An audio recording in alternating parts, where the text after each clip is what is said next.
नमस्कार मंडळी, तुम्हा सर्वांचं स्वागत आहे आपल्या महाराष्ट्रीयन फॅमिली इन साऊथ इंडियामध्ये. तर आज आपण करणार आहोत अख्खा मसूर. ही रेसिपी फेमस आहे कराड, सातारा, कोल्हापूर साईडला. तर त्याच्यासाठी आपण घेणार आहोत एक 5-6 लवंगा, 7-8 मिरी, 4-5 मिरच्या, 1-1.5 चमचा तीळ, 1 चमचा जिरं, 2 वेलची, 1 मसाला वेलची, 1 तमालपत्र, 2 चक्री फूल आणि ह्याच्यामध्ये राहिलेलं आहे 2 चमचे धना आणि 1-1.5 तुकडे त्याचे दालचिनीचे. आणि आता आपण हे सगळं व्यवस्थित एका भांड्यामध्ये परतून घेणार आहोत, म्हणजे भाजून घेणार आहोत थोडंसं त्याला हे होईस्तोपर्यंत.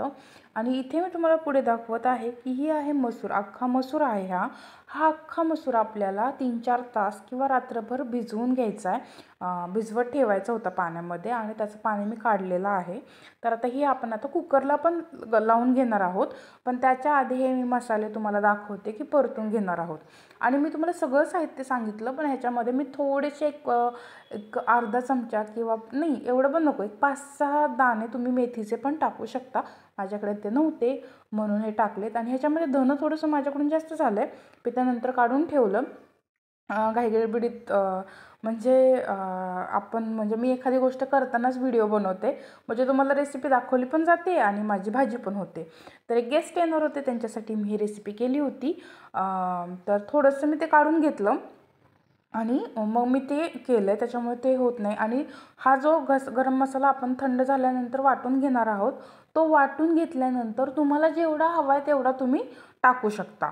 म्हणजे कोणाला जास्त गरम मसाला आवडत नाही, कोणाच्या जास्त मुलं असतात ते खात नाहीत वगैरे, कोणाला जास्त तिखट लागतं, वाढवू शकता, कमी करू शकता, डिपेंड्स. पण एक 4 लोकांसाठी हा एवढा गरम मसाला वापरून तुम्ही ती भाजी करू शकता. तर मला तेच सांगायचं आहे की हे आता आपण छान छान व्यवस्थित परतून घेणार आहोत. परतून झाल्यानंतर ते थंड करायचं आणि ते मिक्सरमधून काढून घ्यायचं आणि ते एका बाजूला ठेवायचं. त्याच्यानंतर आपल्याला साहित्य लागणार आहे, मी ते थोडक्यात सांगते. आलं लसूण पेस्ट, कांदा, टोमॅटो हे आपल्याला चिरून घ्यायचं आणि थोडी कोथिंबीर. तर पुढे आता आपण लावणार आहोत मिक्सरला पूर्ण अख्खा मसूर. तो कसा लावायचा तेही सांगते. आणि त्याच्या आधी मी कितपत परतायचं, म्हणजे एकदम असं त्याला एक स्मेल येतो त्या अख्ख्या मसाल्यांना परतताना आणि थोडेसे भाजले जातात तसं. आता हे बघा, कुकरमध्ये अख्खा मसूर ते टाकून घेतलं, त्याच्यामध्ये जास्त पाणी नाही ओतायचं. आता हे होते 250 ग्रॅम होतं ते, म्हणजे पावशर, 250 ग्रॅम असेल. त्याच्यामध्ये 1 ग्लास पाणी ओतायचं आहे आणि 1 ग्लास पाणी ओतून मी दाखवते बघा, 1 ग्लास पाणी ओतायचं आहे. थोडंसं कमी जास्त होऊ शकतं, थोडंसं टाकायचं म्हणजे व्यवस्थित शिजेल असं. आणि त्याच्यामध्ये हळद टाकायची आणि एखादं तमालपत्र तुम्ही टाकू शकता आणि एखादा तुकडा दालचिनीचा आणि थोडंसं मीठ, हे सगळं टाकून आपल्याला हे त्याला एक 2-4 शिट्ट्या निम्म्या गॅसवर काढून घ्यायच्या. 4 शिट्ट्या निम्म्या गॅसवर काढून घ्यायच्यात आणि मग ते एकदम छान असं मऊसर शिजतात. आणि तुमचा कुकर म्हणजे छोटा कुकर असेल तर तुम्ही किती शिट्ट्या काढणार म्हणजे तुमच्या अंदाजाने. मसूर डाळ शिजायला एवढा वेळ लागत नाही, तर तुम्ही तुमच्या अंदाजाने ते करू शकता. आता पॅनमध्ये आपण पहिल्यांदा तेल ओतलेलं आहे, त्याच्यामध्ये तमालपत्र, थोडंसं जिरं टाकलेलं आहे. आणि आता जिरं चांगलं तडतडलं की त्याच्यामध्ये थोडी कोथिंबीर, पहिल्यांदा आपण कोथिंबीर टाकणार आहोत, म्हणजे कोथिंबीरीचा स्वाद हा तेलामध्ये उतरतो. आणि नंतर मग आपण कांदा टाकणार आहोत. कांदा टाकून आपण ते छान परतून घ्यायचं आहे. म्हणजे कसा कांद्याचं आणि कोथिंबीरीचा फ्लेवर एकदम भारी येतो. आणि अजून एक टिप तुम्हाला सगळ्यांना माहीतच असेल तरी पण मी सांगते, कांदा चांगला लवकर परत म्हणजे हे होण्यासाठी, पचण्यासाठी किंवा लवकर तो ब्राउनिश होण्यासाठी आपण त्याच्यामध्ये एक चिमूटभर मीठ टाकलं किंवा थोडंसं मीठ टाकलं तर तो लवकर पचतो. आणि त्याच्यानंतर आपण ह्याच्यामध्ये टोमॅटो टाकणार आहोत. बस, ह्याच्यामध्ये बाकी इन्ग्रेडियंट नाही आहेत. आणि आलं लसूण पेस्ट राहिली. कांदा चांगला परतून घेतला की त्याच्यामध्ये आपण आलं लसूण पेस्ट टाकणार आहोत आणि ती आलं लसूण पेस्ट आपण चांगली परतून घ्यायची आहे. आणि त्याच्यामध्ये कांदा, बस एवढेच इन्ग्रेडियंट लागणार आहेत. आणि सगळ्यात म्हणजे मगाचा होता तो मसाला. ह्याच्यामध्ये थोडंसं तेल टाकलं आहे मी परत थोडंसं, म्हणजे मला थोडं कमी पडल्यासारखं वाटलं. कारण का आपण अशा भाज्या काय आपण नेहमी खात नाही, कधीतरी करतो. मग थोडंसं तेल यूज केलं तरी मला वाटते की काही प्रॉब्लेम नाही, थोडंसं यूज करायचं आहे. तर हे बघा चांगला कांदा परतलेला आहे. आता ह्याच्यामध्ये आपण आलं लसूण पेस्ट टाकून पण परतून घेतलेलं आहे. आणि आता आपण ह्याच्यामध्ये टाकत आहोत कांदा, सॉरी टोमॅटो. आणि हे चांगलं टोमॅटो परतून घ्यायचं आहे. एकदम छान असं हे सगळं एकत्र झालं, एकजीव झालं की ह्याच्यामध्ये आपण सगळे मसाले टाकायला घेणार आहोत. तर आता गंमत तुम्हाला अशी सांगायची आहे की ह्याच्यामध्ये सगळे मसाले टाकताना ह्याच्यामध्ये तुम्हाला लाल तिखट दिसेल, मी तुम्हाला दाखवते. तर ते लाल तिखट दिलेलं आहे माझ्या एका महाराष्ट्रातल्या मैत्रिणीने. तर तुम्ही म्हणाल लाल तिखट, तर त्यांची आहे जॉईंट फॅमिली तिच्या माहेरची, त्याच्यामुळे तिला तिकडून माहेरून बऱ्याच गोष्टी मिळतात. तर तिची आई तिला घरीच लाल तिखट करून देते, म्हणजे घरचं लाल तिखट असं लाल पूड म्हणतो ना आपण. हे बघा थोडा अर्धा चमचा हळद, म्हणजे थोडी हळद, तुम्हाला जेवढी जसं पाहिजे असेल तशी हळद. आणि ह्याच्यामध्ये थोडंसं लाल तिखट. हे बघा एवढी मोठ्या अशा भरणीत तिने मला ते लाल तिखट दिलेलं आहे. तर खूप छान आहे ती, आणि ती अशीच आम्हाला हेल्प करत असते. म्हणजे तिला जे वाटेल ते तिच्या पद्धतीने ती करत असते, आणि आम्हाला वाटेल ते आमच्या पद्धतीने आम्ही करत असतो. तर मी तुम्हाला दाखवत आहे कॅमेरासमोर की बघा हे असं लाल तिखट आहे, आणि तिने दिलेलं आहे लाल पूड म्हणूया आपण, ती म्हणजे भाजी लाल होण्यासाठी. तर आणि त्याच्यानंतर आपण टाकणार आहोत आपला मगाचा गरम मसाला. आता हे आपण चांगलं परतून घ्यायचं आहे, खूप छान होईल असं चांगलं परतून घ्यायचं आहे.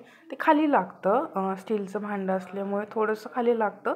तरी मी एवढं तेल टाकलेलं नाही, तुम्ही बघू शकत असाल की एवढं तेल नाही टाकलं आहे. पण थोडंसं मला वाटलं की ह्या भाजीला तेल असल्याशिवाय गंमत नाही आहे, म्हणून. म्हणजे काही भाज्या तेलाशिवाय स्वादिष्ट लागत नाहीत, म्हणूनच म्हटलं आपण काही ह्या भाज्या नेहमी करत नाही, कधीतरी असं एक ओकेजनलीच करतो, तसं पद्धतीने आहे. आणि मी तुम्हाला आधी सांगितलं होतं की नाही माहीत नाही, पण आमच्या घरी गेस्ट जेवायला येणार होते, त्याच्यामुळे हा मी बेत केला. आणि ह्याच्याबरोबर बाजरीच्या भाकरीचा. हे बघा तो मी मगाशी गरम मसाला टाकलेला आहे, वाटीत ठेवला होता आणि मी सगळा टाकला. कारण का माझे मिस्टर म्हटले की म्हणजे जरा झणझणीतच कर, त्याच्यामुळे मी टाकला सगळा गरम मसाला. आणि सगळ्यात शेवटी आपल्या आवश्यकतेनुसार मीठ हे टाकून छान असं परतून एकदम असं 5 मिनटं त्याला छान असं फ्लेवर त्याचा त्या गरम मसाल्याचा सगळ्यात उतरून द्यायचा, सगळ्याला लागून द्यायचा. आणि छान सगळं व्यवस्थित परतून घेऊन आपण जे कुकरला लावलेला अख्खा मसूर होता तो ह्याच्यामध्ये परत टाकून छान परतून घ्यायचं. आणि ती भाजी जास्त पातळ पण नाही, म्हणजे ते तुमच्या ह्याच्याप्रमाणे करू शकता, पण ती जास्त भाजी घट्ट पण नाही चांगली लागत आणि जास्त पातळ पण नाही. तर तुम्ही तुमच्या प्रमाणानुसार त्याच्यामध्ये पाणी ओतू शकता, पण खूप पाणी नाहीच ओतायचं. आणि ह्यावेळेस मी केल्या होत्या बाजरीची भाकरी. ॲक्च्युली ह्याच्याबरोबर ज्वारीची भाकरी खूप चांगली लागते, पण आमच्याकडे ज्वारी तेच नाही होतं नेहमी. 1 किलोचं अर्धा किलोचं पॅकेट मिळतात, त्याच्यामुळं शक्यतो तो आम्ही आणत नाही. आणि जरा खराबच मिळते ज्वारी. बाजरी पण खराब नव्हती, म्हणजे ठीक होती, पण आम्ही बाजरी पण नाही खात, कारण का आम्ही उष्ण प्रदेशातच राहतो, म्हणजे त्रास होतो बाजरी खाल्ली की, त्याच्यामुळे आम्ही नाही खात. पण हा व्लॉग उशिरा येतो आहे ॲक्च्युली. हे संक्रांतीला आणलेलं पीठ होतं आणि त्याच्यानंतर लगेच केलेलं होतं, पण व्लॉग उशिरा येतो आहे, त्याच्यामुळे मी सांगते की आम्ही बाजरीची भाकरी केली होती. आणि भाताबरोबर पण छान लागतं हे खायला. हे बघा आता ह्याच्यामध्ये गेलेलं आहे पूर्ण अख्खा मसूर.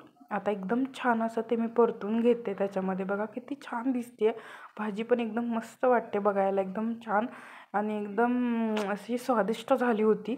ती रिव्ह्यू घ्यायचं राहिलं, म्हणजे मला रिव्ह्यू घ्यायचा होता. ठीक आहे, पण नेक्स्ट टाईम नक्की घेऊ आपण. तर खूप छान लागत होता तो अख्खा मसूर. हे बघा राहिलेलं पण सगळं असं टाकून घेतलं, आणि मग त्याच मिक्सरच्या भांड्यात थोडंसं पाणी घेऊन सगळं व्यवस्थित पुसून आपण ते त्याच्यामध्ये ह्याच्यामध्ये आपण ते म्हणजे जेवढं पाहिजे तेवढं दाखवते, म्हणजे मी कशी केली होती ते दाखवते.